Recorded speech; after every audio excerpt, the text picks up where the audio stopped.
Okay, I'm going to ask you to stop for a moment and really listen. This is a story that's incredibly hard to tell, but it's one that absolutely has to be heard. This isn't just a headline. It's a real plea from a medical professional who saw a tragedy that didn't have to happen. And what we're about to talk about, it could genuinely save a life. So it all started with a very sick baby, rushed to a medical facility with a really high fever. After running some tests, they found out it was cerebral malaria. Now, don't get me wrong, that is incredibly serious. But here's the thing that just breaks your heart. It was treatable. With the right medicine and care, this baby should have survived. So you have to ask, right? If the disease was treatable, what on earth went wrong? That's the whole point. The doctors were fighting the malaria, but they quickly realized that something else, something far more immediate, was actually killing this child. It wasn't the disease that was the final fatal problem. It was something else entirely. And the answer is olive oil. I know that sounds shocking, maybe even unbelievable, but it's the tragic truth. The baby's mother, probably just desperate and trying to do anything to help her child, had given the baby olive oil as some kind of remedy.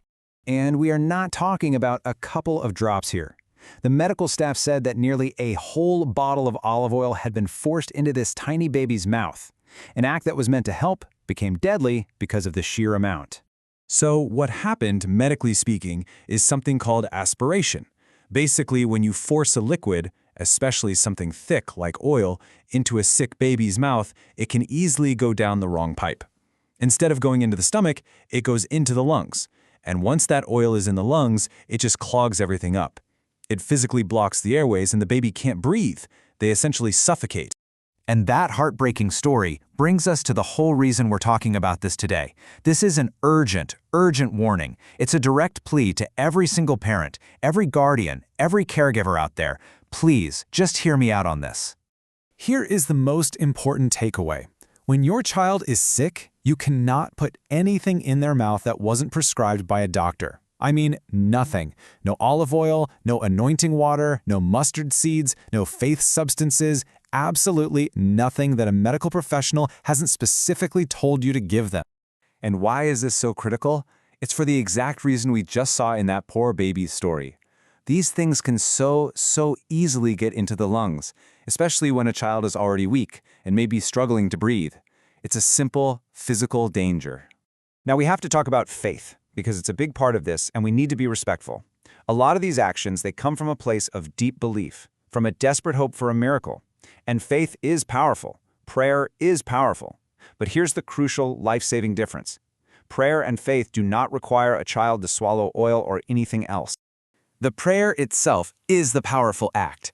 Your faith is heard. It's understood. You don't need to add a physically dangerous action to it. It's that simple. Prayer is enough.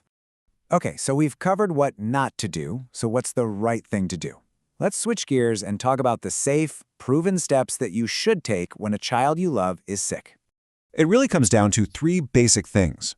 First, only give them medicine that a doctor prescribed. That's it. Second, focus on the basics, plenty of clean water and healthy food to keep their strength up. And third, and this might be the most important one of all, get proper medical help and get it early. Please don't wait until it's an emergency. And that brings us to the final critical point here. Knowing this information now means we have a responsibility.